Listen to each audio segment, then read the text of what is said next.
आप देख रहे हैं पब्लिक समाचार, पब्लिक के हक में। बिस्मिल्लाहिर्रहमानिर्रहीम। आज यहाँ पर आप लोगों को बुलाने का मकसद जो है हम लोग का कि आज हालिया जो असम्बली इंतखाबात होने वाले हैं उसके मद्देनज़र में आज यहाँ आंगनवाड़ी कर्मचारी यूनियन के लोग जो हैं हमारे साथ में हैं, वो साथ में मुस्लिम महिला शैक्षणिक सामाजिक संस्था के कुछ लोग हैं। उन लोगों ने के मशवरे के बाद हम लोग यहाँ पर आप लोग को बुलाया गया है कि हमें अभी इस वक्त असम्बली इंतखाब में किसका साथ देना अभी ज़रूरत है। अभी पीछे मैं समाजवादी पार्टी में थी, लेकिन समाजवादी पार्टी में रहने के बाद मुझे 1995 के वाक़यात याद आने लगे कि जिस तरह से 1995 में जब हमारे यहाँ पर जनता दल के वज़ीर रोज़गार जब यहाँ से असम्बली इंतखाब लड़ रहे थे, वो मंज़र आज फ़िलहाल मुझे नज़र आ रहा था। और मेरे यूनियन के लोगों ने भी बोला कि आपा ये 1995 का वाक़या दोहराया जा रहा है। 1995 में जब यहाँ पर निहाल अहमद साहब खड़े हुए थे, उस वक्त तो हमारे सबसे बुज़ुर्ग और सियासी रहनुमा हाजी यूनुस ईसा साहब वो कांग्रेस पार्टी से खड़े थे। उस वक्त तो निहाल अहमद साहब ने अपनी पैंतरेबाजी जिस तरह से किया था, वो उन्होंने एक पैंतराबाजी ये फेंका था कि उन्होंने शेख रशीद साहब को वहाँ खड़ा किया असम्बली इंतखाब में जन जागरण के नाम से। जब वो खड़े हुए उस वक्त तो वोट का जिस तरह से डिवाइडेशन हो गया, वोट 2 हिस्सों में बढ़ गई और हमारे शेख रशीद साहब को 39,000 वोट मिली। नतीजे में हमारे बुज़ुर्ग जो सियासी सबसे आज मालेगांव शहर के सबसे पुराने सियासी रहनुमा हैं, वो हार का उनको मुंह देखना पड़ा। और जो यहाँ पर चुन कर आए, 6ठी बार एमएलए निहाल अहमद साहब चुन कर आए। आज वही हालात हमारे शहर में दिखाई दे रहे हैं कि साइकिल तो चलती हुई नज़र आ रही है, लेकिन हैंडल हमें किसी और के हाथ में नज़र आने लगा। हमारे यहाँ के जो पुराने 87 से लगे हुए आपा लोग थे, उन्होंने मुझे सलाह दी है कि आपा देखो अभी फ़िलहाल 1995 का वाक़या दोहराया जा रहा है। जिस तरह 1995 में सियासी पैंतरेबाजी करके जो हार का मुंह हमारे सियासी रहनुमा को यूनुस ईसा साहब को देखना पड़ा था, वही जो सियासी पैंतरा आज अपनाया जा रहा है। वोट का डिवाइडेशन हो रहा है, जिसकी वजह से आज हमारे को नज़र आ रहा है कि शान हिंदो साहिबा जो हैं ये जीत के लिए नहीं आई हैं, किसी को हराने के लिए आई है। जब मैं वहाँ पर गई पीछे, मैं 2022-23 में मैं आसिफ शेख रशीद के साथ थी, मुझे वहाँ पर मैं महिला अध्यक्ष थी।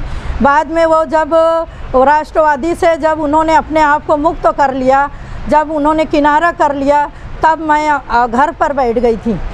मुस्तकीम डिग्निटी, शान हिंदो, अब्दुर्रहमान, कुछ लोग वो मेरे पास आए, कहने लगे कि शान हिंदो साहिबा असम्बली इंतखाब लड़ना चाहती हैं और आप लोग की मदद से हम लोग उनको चाहते हैं कि आप पूरे यूनियन के लोग जो तुम्हारे आंगनवाड़ी के हैं और मुस्लिम महिला शैक्षणिक सामाजिक संस्था के जितने तुम्हारे साथ के टीचर भी हैं, सबको तुम लेकर साथ में आओ। मैंने उनका लब्बैक कहते हुए उनके साथ शामिल हो गई। लेकिन जब चलते चलते कुछ दिन, 8 दिन 15 दिन पद यात्रा में मैं घूमी उनके साथ में, और घर घर जब जाकर देखा तो मुझे समझ में आया कि यहाँ पर तो बात ही कुछ और है कि हैंडल किसी और के हाथ में नज़र आ रहा है। जो 1995 में जो पैंतरा इस्तेमाल किया गया था, वही पैंतरा आज इस्तेमाल किया जा रहा है। तो आज हम लोग ने ये फ़ैसला किया कि हमको हमारी वोट जो डिवाइड हो रही है, ये वोट डिवाइड होने के बाद या इस गांव में फिर से जिस तरह से नशे से लोग परेशान हैं, आज ये जितने यहाँ बैठे हैं यहाँ पर सब ये सेविका लोग हैं जो घर घर जाने वाले हैं। रोज़ाना हमारी सेविका को एक औरत मत समझिए आप लोग, ये जो सेविका हैं रोज़ाना 1000 घर में वो रोज़ जाती हैं और वो देख रही हैं कि नशे से लोग किस तरह परेशान हैं। अगर किसी के घर में अगर एक बच्चा, एक लड़का नशे का आदी है तो पूरा ख़ानदान उस घर का परेशान रहता है। और पूरे ख़ानदान में भूखमरी की नौबत आती है। आज हमारा अगर वोट का डिवाइडेशन हो गया तो जिस तरह से लोग हम देख रहे हैं कि गुंडागर्दी शबाब पर है, आज जमहूरियत का खून किया जा रहा है। आज खुलकर कोई झंडा और फूल पहनता नहीं है, क्यों, किस लिए कि पता नहीं इलेक्शन के बाद हो सकता है कि हमें मारा जाए, पीटा जाए। जमहूरियत का खून होते दिखाई दे रहा है, इसलिए हम लोगों को ये कदम उठाना पड़ा कि हमको इत्तेहादुल मुस्लिमीन के साथ या मुफ्ती मोहम्मद इस्माइल का साथ देने के लिए हम लोग यहाँ पर आपके सामने जमा हुए हैं। जब साजन मिहाल अहमद साहबा थी 1994-95 में हम लोगों की एक बालवाड़ी थी। बालवाड़ी के टाइम से मैं उनके साथ में काम करती हूँ, लेकिन उनका ऐसा रवैया देखते हुए हमारी कुछ सेविका जो यहाँ आपको दिखाई दे रही हैं, ये लोग उनके साथ जाने के लिए तैयार नहीं है। आज वो लोग कहने लगे कि आपा उनका रवैया बहुत ख़राब है। लेकिन जब अभी मैं शान हिंदू साहिबा के साथ में गई और वहाँ मैं देखा कि शान हिंदू उसी की लड़की है, उसी के जैसे रवैयात उनके हैं, जो हमारी कुछ सेविका को और बहुत सारी हमारी टीचरों को बिल्कुल पसंद नहीं आ रहा है कि वो इस तरह से कि हैंडल किसी के हाथ में दे दिए, साइकिल हमारे पास में रखी हुई है। हम किसी को जिताने के लिए नहीं आए हैं, बल्कि हमको किसी को हराना है। जब ये बातें हमारे लोगों ने महसूस किया तो हमने चाहा कि बिल्कुल नहीं, जब अगर वो किसी को हराने के लिए आए हैं तो हम उनके साथ में बिल्कुल नहीं रहेंगे। हम जो जीतने वाले हैं उनके साथ में जाएंगे। ठीक है, साइकिल का हैंडल किसके पास है? साइकिल का हैंडल आप लोग तो भी पत्रकार है, आपको भी दिखाई दे रहा होगा। जिस तरह से 1995 में जब इधर से तीर चलाया गया था, आज जो है उल्टा पैतरा चल रहा है कि आज हमको दिखाई दे रहा है कि शेख आसिफ साहब के हाथ में हमको हैंडल दिखाई दे रहा है। कितने लोग के साथ मेरी यूनियन के 130 लोग हैं आंगनवाड़ी के, और मुस्लिम महिला शैक्षणिक सामाजिक संस्था के तकरीबन 42-45 लोग हैं जो हम लोग ये संस्था के तौर पर काम करते हैं। वो लोग हम लोग यहाँ पर उनको हिमायत दे रहे हैं। मेरा सवाल है, हाँ बोलिए। आपने जो रवैये की बात की, हाँ, ये रवैया आपने बहुत पहले से जुड़ी हुई है हाँ हमारी सेविकाओं के साथ। हाँ, तो रवैया तो आपको पहले से मालूम था, फिर आपने क्यों समाजवादी ज्वाइन की? हमने सोचा था कि शान हिंदू का रवैया उसकी माँ से अलग होगा। माँ जिस तरह से है, क्योंकि आज आप लोग को भी मालूम है कि पूरे शहर में निहाल साहब को अगर किसी ने तबाह और बर्बाद किया है तो वो साजदा मैडम साहिबा थी। इसी तरह से आज हमको उसी के नक्श कदम पर दिख रही है हमारी शान हिंदू भी। तो उनका हमारी आपा लोग को ये बिल्कुल पसंद नहीं आ रहा है। वो बोल रही हैं कि हमने तो कुछ अलग समझा था, वहाँ करीब जाने के बाद समझ में आया कि ये उससे भी एक कदम आगे है। इससे पहले आप शेख आसिफ के साथ गए थे, क्या शराइत के साथ आपने हिमायत की? किनको? मजलिस-ए-इत्तेहादुल मुस्लिमीन को हमने घर पे जो आंगनवाड़ी के तौर पे हम काम करते तो हम देखते हैं कि बहुत सारे लोग जो नशा करते हैं तो उनके घर की औरतें बहुत परेशान हुआ करती हैं। तो हमने रोज़ी रोज़गार जो घरेलू रोज़गार होगा वो लाकर हम औरतों को दिया जाएगा। जो बेरोज़गारी शहर में बढ़ी हुई है वो बेरोज़गारी दूर की जाएगी। और आंगनवाड़ी की ज़रूरत बहुत सारे एरिए में है, अभी पूरे मालेगांव में और आउटर का लेके 218 आंगनवाड़ी है, तकरीबन 250 आंगनवाड़ी की और ज़रूरत है। मुफ्ती साहब से हमने बात किया था जब वो ठीक थे, तो उन्होंने कहा था कि आंगनवाड़ी और भी हम शहर में लाने की कोशिश करेंगे ताकि महिलाओं को रोज़गार मिल सके। जो कम पढ़ी लिखी औरतें हैं उनको रोज़गार लाने की कोशिश करेंगे। जिस तरह से नशे का कारोबार चालू है इसको आप कंट्रोल करेंगे ताकि औरतें जो हैं परेशान हैं वो आज उनको परेशानी से निजात मिले। इस शर्त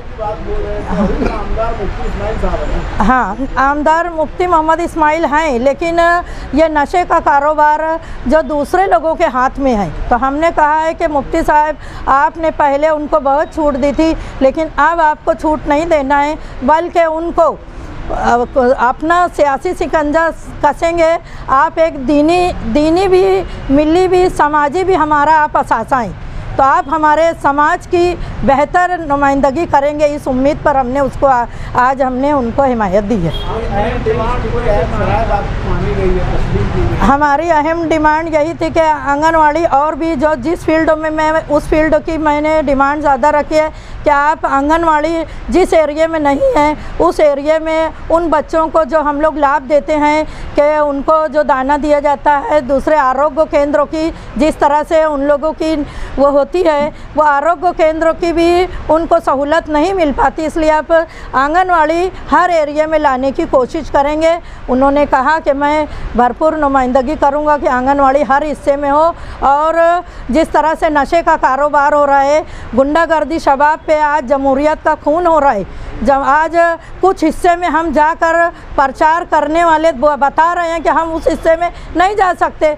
जैसे मुफ्ती साहब अभी कुसम्बर रोड पे निहाल नगर के एरिया में गए थे तो आपने देखा कि उनके साथ किस तरह का सलूक किया गया।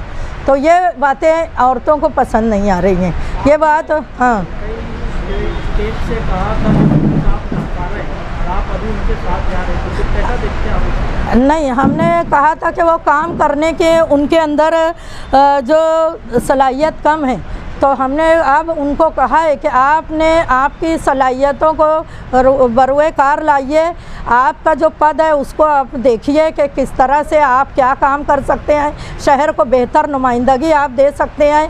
तो उन्होंने कहा कि इंशाल्लाह कोशिश करेंगे कि हम शहर को बेहतर से बेहतर नुमाइंदगी। एक साल में तीसरी पार्टी आप ज्वाइन कर रहे हैं। हाँ, कभी समाजवादी, कभी राष्ट्रवादी, कभी मुफ्ती साहब, आप खुद मतलब इस जगह मतलब सक्षम नहीं रह पाते, क्या वजह है? राष्ट्रवादी में मैं थी, आसिफ शेख रशीद साहब ने जब मुझे अपने साथ लेकर गया, मैं उनके पास में थी। जब उन्होंने राष्ट्रवादी छोड़ा, उन्होंने डिज़ोल्व किया, तो उस वक्त मैं फिर जब उन्होंने फैसला किया कि आज़ाद हम अब पार्टी बनाएंगे, तभी मैं वहाँ से अलग हो गई। और उनके बाद में उन्होंने भी बुलाया नहीं और मैं भी गई नहीं कि आज़ाद हमारी पार्टी है, आप लोग यहाँ पर आइए। शान हिंदो साहिबा 2 महीना पहले मेरे पास खुद आई और उन्होंने कहा था कि इन चीज़ों पर जो मैं अभी बोल रही हूँ कि आंगनवाड़ी और भी होना चाहिए, नशा मुक्त हो, और ये सब चीज़ों उनको भी मैंने यही शराइत रखी थी। प्लस मैंने कहा था कि महिला अध्यक्ष के तौर पर मैं काम करूँगी, उन्होंने हर बात को तस्लीम किया था। लेकिन जब मैं वहाँ पर गई और वहाँ जाने के बाद देखा कि यहाँ पर आज भी वो 1995 का जो वाक़या मैंने बताई है कि वही वाक़या मुझे आज के हालिया असम्बली इंतखाब में नज़र आया कि हाँ नहीं ना, आप शान हिंदो साहिबा से पूछ सकते हैं कि हमने जब भी पैसों का कोई डिमांड नहीं किया था, और यहाँ भी हमने बिला शर्त उनको हिमायत दी है कि आप लोग हमारा सिर्फ काम कीजिए, हम लोग हर सेविका और हर शिक्षिका आपका काम बराबर करेंगे। तो पूरे शहर के अक्सर हिस्सों में इस बात का ऐलान कर दिया कि औरत की वोट औरत को मैं क्योंकि समाजवादी में थी उस वक्त तो मैंने ऐलान किया था, लेकिन आज मेरा ऐलान ये होगा कि जो लोग अपना हैंडल किसी के हाथ में ना दे, अपनी सियासत खुद चलाएं और सिर्फ समाज के लिए वो काम करें, और इसलिए नहीं कि किसी को हराना है, बल्कि इसलिए कि तुमको खुद जीतना है। तो जब हमको नज़र आया कि ये खुद ही जीतना चाहते हैं, इसलिए हम ये यहाँ पर आए। मैडम, आप बोल रहे हैं हिंडल किसी और के पास? हाँ हाँ, हिंडल साइकिल इनके पास है, हिंडल किसी और के पास में। तो आप जब 1995 की बात कर रहे हो तो 99 की ऐसा भी तो कुछ हो सकता है, शान खुद ही तो खुद करा सकती थी ना। 1999 में ऐसा हुआ कि जब तक बिरादरीवाद खुद खुलकर होने लगी थी, और 1999 में जब हमारे शहर के जो वज़ीर रोज़गार जो थे जनता दल के निहाल साहब ने उनको एक सियासी पैतरेबाजी के तौर पर उनको खड़ा किया था, लेकिन जब उनको 34,000 वोट मिल गई तो उन्होंने सोचा कि मैं बिरादरीवाद करके जीत भी सकता हूं। उन्होंने खुफिया मीटिंगें लेना शुरू किया, और खुफिया मीटिंगें लेने के बाद में नतीजे के तौर पर ये आया कि 1999 में शेख रशीद साहब यहाँ से असम्बली इंतखाब जीत गए। मेरे को कई मीटिंगों में समझ में आया, साथ में थी, कि हम लोग अगर नहीं जीत सके तो हम बराबर मौलाना को लेकर गिर जाएंगे। तो मुझे ये बात बहुत बुरी लगी कि मैं तो दिलो जान से तुम्हारे साथ आई थी, जिताने के लिए आई थी, और तुमको जिताने के लिए मैं अपनी टीम को आपके पास में लेकर आई थी, लेकिन आज ऐसी बात तुम कर दिए तो मुझे ये बात बहुत नागवार गुजरी। तो आपको मीटिंग में पता चल गया था कि गिराने की लाइन में होंगे, हाँ, वही रोक देना था उनको, बोलना बैठ जाना चाहिए। बोल देना चाहिए था ना। बोली मैं साजदा मैडम जब जिस दिन परवेज़ सिद्दीकी साहब आए थे, मैं उनकी प्रेस कॉन्फ्रेंस में भी थी। मैं अंदर परवेज़ सिद्दीकी साहब और प्रताप उगाड़े बैठे हुए थे। शान हिंद साहब ने जब बाहर इस तरह की दो बातें करी तो मैंने बोला कि देखो ये बात तो तुम्हारी बराबर नहीं लग रही है। तो साजदा मैडम अंदर से चिल्लाने लगे, क्या बात कर रही तू, बिल्कुल ये सब बात बिल्कुल यहाँ मत कर, मली मैडम गलत बात कर रहे। उन्होंने वहाँ पर मेरा सोचे कि अब ये मेहमान के सामने ये बात हो रही है, तो उन्होंने फ़ौरन कहा अरे आंगनवाड़ी में तो लगाने वाली मैं है। साजदा मैडम से वहाँ पे मेरी दो बात भी हो गई कि तो मैडम आपने जितना, मैंने उनको जवाब दिया कि मैडम आपने मुझे आंगनवाड़ी में लगाया ज़रूर है, लेकिन मैं 1994 से आपके साथ में है, उससे बहुत ज़्यादा काम हमने फ्री में करके दिया है। कभी 1 रुपया आपसे डिमांड नहीं किया, 1 रुपया आपसे लिया नहीं है। आप अगर 1 रुपया दिए होंगे आंगनवाड़ी में लगने के बाद तो आप बोलिए। मैडम बोले बड़ी बड़ी बातें मत करो। मैं बोली नहीं मैडम, जो गलत बात हुई है मैं उसका विश्लेषण कर रही हूँ। मैं आपको जिताने लाई थी यहाँ तक। मैं समझ रही थी कि औरत को देंगे। आंगनवाड़ी महिलाएं किसके लिए काम करती है? आंगनवाड़ी महिलाएं और बच्चों के लिए काम करती है। सरकारी मतलब शोभा है। हाँ, सरकारी सुविधा उनको मिले। आपको पेमेंट कहाँ से मिलता है? हम लोग का पेमेंट मानधन जो है कुछ हिस्सा सेंट्रल से आता है और कुछ हाँ गवर्नमेंट का आता है और कुछ हिस्सा है तो हमारे राज्यसभा से आते हैं। आप एक गवर्नमेंटली सर्वेंट के तौर पर मतलब आप लोग काम करते हैं? गवर्नमेंट तो नहीं, हमारा मानधन है। हाँ, सरकारी पेमेंट ही आपका मिलता है? नहीं, सरकारी पेमेंट नहीं माना जाएगा। मानधन को मानधन कहा जाता है। सरकारी पेमेंट अगर होती तो हम लोग आज यहाँ पर नहीं आते। हम करते हैं इसलिए यहाँ पर आप लोग सुबह 10 बजे से 2 बजे तक हमारा काम होता है सिर्फ।